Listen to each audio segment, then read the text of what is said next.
Side खबरों के लिए सब्सक्राइब करें फ्लेम मीडिया और उसके बाद बेल आइकन को प्रेस करें ताकि सबसे पहले आपको मिले एक्सक्लूसिव खबरें।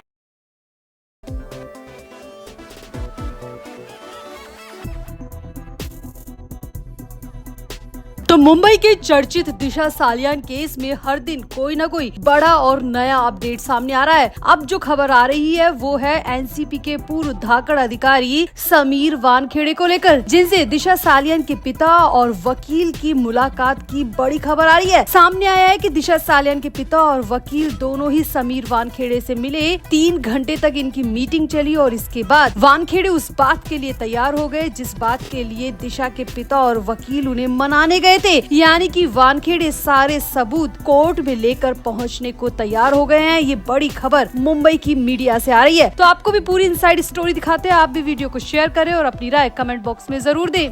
तो दिशा सालियान का केस 5 साल बाद एक बार फिर से उस वक्त चर्चा में आ गया जब दिशा के पिता सतीश सालियान बॉम्बे हाई कोर्ट पहुंच गए और मुंबई पुलिस के सामने शिकायत दर्ज कराने के लिए भी पहुंच गए। दिशा सालियान के पिता को संदेह है कि उनकी बेटी के साथ बहुत कुछ गलत हुआ था और उसके बाद उनकी बेटी की हत्या की गई थी, न कि उनकी बेटी दिशा ने सुसाइड किया था। अब इसी को लेकर दिशा सालियान के पिता बॉम्बे हाई कोर्ट पहुँच चुके हैं। याचिका उन्होंने दर्ज करवाई और उस याचिका में बड़े बड़े नाम शामिल है। आदित्य ठाकरे का नाम शामिल है, डीनो मोरिया का नाम शामिल है और यहाँ तक कि सूरज पंचोली का नाम भी शामिल है। दिशा सालियान के पिता ने बहुत गंभीर आरोप इन तीनों पर ही लगाए हैं। इसके साथ ही सतीश सालियान के वकील ने भी बहुत संगीन आरोप आदित्य ठाकरे को लेकर लगाए हैं और सारे सबूत देने की बात भी कही है। अब तक तो सारी बातें हवा हवाई हो रही थी, किसी ने सबूत दिखाया नहीं था, लेकिन अब मुंबई में एक इतनी बड़ी मीटिंग हुई है जिसके बाद में ये तस्वीर पूरी तरह साफ हो चुकी है कि केस दिशा सालियान के पिता ही जीतने वाले हैं। तो हुआ क्या है वो सुनिए। तो आपको याद ही होगा कि जिस वक्त दिशा सालियान और सुशांत सिंह राजपूत की संदिग्ध मौत हुई थी उसके बाद एनसीबी के एक अधिकारी समीर वानखेड़े बहुत ज्यादा चर्चा में आए थे। समीर वानखेड़े ने ड्रग्स के मामले को लेकर रिया चक्रवर्ती को सलाखों के पीछे डाल दिया था। इसके अलावा दीपिका पादुकोण, सारा अली खान, अनन्या पांडे समेत कई लोगों की दौड़, कई लोगों की परेड एनसीबी के ऑफिस में करा दी थी। इतना ही नहीं, समीर वानखेड़े ने तो शाहरुख खान के बेटे आर्यन खान को भी ड्रग्स के आरोप में जेल में डाल दिया था। यानी कि समीर वानखेड़े का जलवा उस वक्त काफी कुछ देखने को मिला था, क्योंकि समीर वानखेड़े इन दोनों ही केस से काफी क्लोज थे, क्योंकि इन केस में कहीं न कहीं ड्रग्स की बात भी सामने आई थी और समीर वानखेड़े दोनों ही केस के पीछे जुड़े ड्रग्स के तार को तलाश रहे थे। और अब इसी को लेकर उन 5 साल पुराने सबूतों को लेकर दिशा सालियान के पिता और वकील ने समीर वानखेड़े से मुलाकात की है। जी हाँ, अब तक जो खबरें सामने आ रही थी कि समीर वानखेड़े के पास बहुत सारे सबूत है, ये है वो है, पेन ड्राइव है, ये सब है, सीसीटीवी फुटेज है, तो उन सभी को लेकर सतीश सालियान और वकील ने समीर वानखेड़े से मुलाकात की है और ये मुलाकात 1-2 घंटे नहीं बल्कि 3 घंटे चली है। अब सामने आया है कि समीर वानखेड़े के पास वाकई में पेन ड्राइव है, कुछ ऐसी चैट्स हैं, इसके अलावा सीसीटीवी फुटेज भी है, इसके अलावा कॉल रिकॉर्डिंग भी है, जो ये पूरी तरह साफ करती है कि दोनों ही केस यानी कि दिशा सालियान और सुशांत सिंह राजपूत का केस जितना साफ दिख रहा है उतना है नहीं, जितना उसे सुसाइड का एंगल दिया जा रहा है उतना साफ वो सुसाइड है नहीं, बल्कि उसके पीछे प्री प्लान्ड मर्डर की एक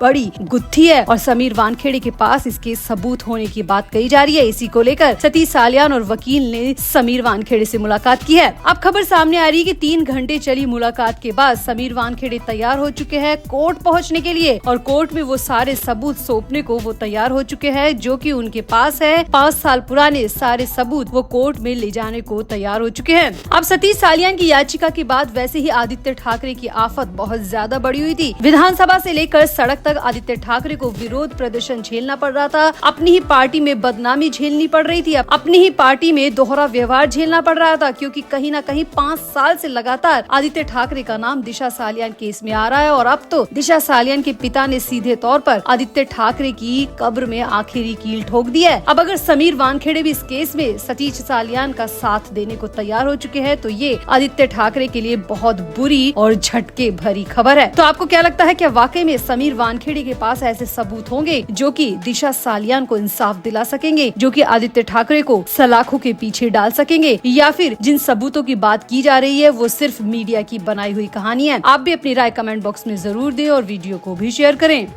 तो दिवंगत अभिनेता सुशांत सिंह राजपूत की मैनेजर रही दिशा सालियान ने खुद को मारा था या फिर उनकी हत्या हुई थी, इस मामले की जांच के दौरान पूर्व एसआईटी ने बहुत कुछ पाया था। अपनी जांच में बहुत कुछ उनके सामने आया था। सूत्रों ने बताया कि दिशा को शक था कि उनके पिता सतीश सालियान किसी महिला से बात करते थे, किसी गैर महिला से बात करते थे। इसके बाद दिशा ने अपने पिता का व्हाट्सएप एक्सेस उनके जाने बिना अपने लैपटॉप में ले लिया ताकि वो ये जान सके कि उसके पिता किससे बातचीत करते हैं। यहाँ आपको बता दें ये सब कुछ पूर्व एसआईटी की टीम की इन्वेस्टिगेशन में सामने आया था। अब ये सब बात इसीलिए वापस सामने आ रही है क्योंकि अब खुद दिशा सालियान के पिता सामने आए हैं और 5 साल बाद अपनी बेटी के लिए इंसाफ मांग रहे हैं और पूर्व एसआईटी ने जो जांच की थी उसको पूरी तरह दरकिनार कर रहे हैं, गलत करार दे रहे हैं। दिशा सालियान के पिता ने साफ साफ कहा कि आदित्य ठाकरे और कुछ जाने पहचाने लोगों को बचाने के लिए मुझे ही दोषी बना दिया गया, अपनी बेटी की मौत का जिम्मेदार मुझे ही ठहरा दिया गया, मुझ पे इतने गंदे आरोप लगा दिए गए जो मैं सपने में भी नहीं सोच सकता।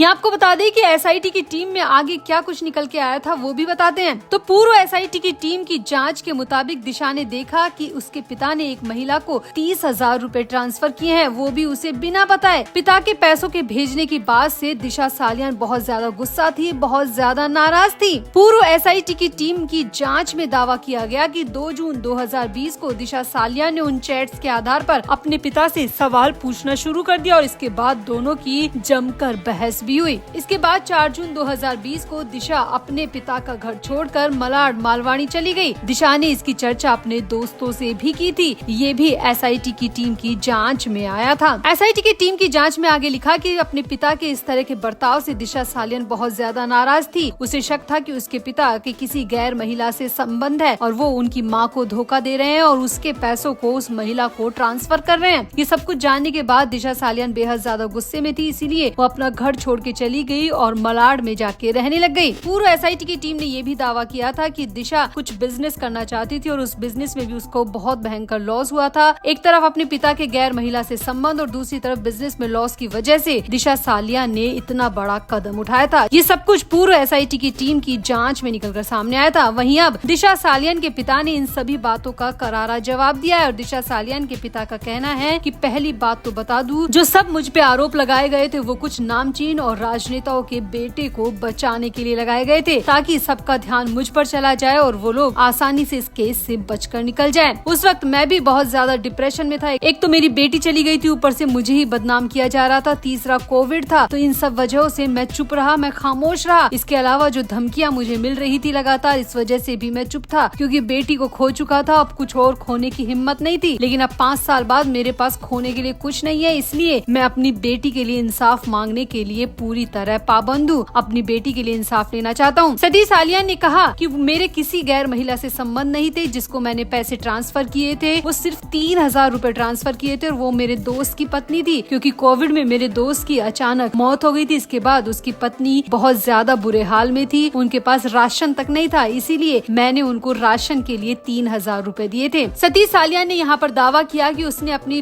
दोस्त की पत्नी की मदद सिर्फ इंसानियत के नाते की थी, इससे ज्यादा कुछ भी नहीं था। लेकिन सिर्फ इन 3,000 रूपए को लेकर मुझे बदनाम कर दिया गया, मुझे मेरी बेटी की मौत का जिम्मेदार तक ठहरा दिया गया, जो कि पूरी तरह से गलत था, पूरी तरह से आधारहीन था। लेकिन अब मैं बॉम्बे हाईकोर्ट से गुजारिश करता हूँ कि सच जल्द सामने लाए और जिन लोगों को बचाने के लिए मुझे बदनाम किया गया, जिन लोगों ने मेरी बेटी को बेरहमी से मार डाला, उनको किसी भी कीमत पर बख्शा ना जाए। तो यहाँ पर दिशा सालियान के पिता ने गैर महिला से संबंध होने की सारी बातों को पूरी तरह नकार दिया है, पूरी तरह दरकिनार कर दिया है और कह दिया है कि वो उनके दोस्त की पत्नी की मदद कर रहे थे, वो भी राशन लाने के लिए सिर्फ 3,000 रूपए की मदद की थी। और सतीश सालियान ने यहाँ पर ये भी कहा कि उन्होंने अपनी बेटी से कभी एक पैसा नहीं लिया, बेटी के पैसों से कभी किसी की मदद भी नहीं की। ये सारे आरोप पूरी तरह गलत है। उनकी बेटी और उनके बीच में पैसों को लेकर कभी कोई आर्ग्यूमेंट नहीं हुए। तो यहाँ पर सतीश सालियान ने पूरी तरह तस्वीर क्लियर कर दी है, लेकिन अब देखना होगा कि बॉम्बे हाईकोर्ट इन सब बातों पर क्या फैसला लेती है। क्या वाकई में आदित्य ठाकरे इस मामले में घिर जाते हैं? क्या वाकई में आदित्य ठाकरे को बचाने के लिए उद्धव ठाकरे के इशारे पर ये सारी स्क्रिप्ट बुनी गई थी? अब ये सब कुछ बॉम्बे हाईकोर्ट के फैसले के बाद ही सामने आएगा। वैसे आपको क्या लगता है, क्या वाकई में आदित्य ठाकरे को बचाने के लिए उद्धव ठाकरे ने ये सब कुछ करवाया था,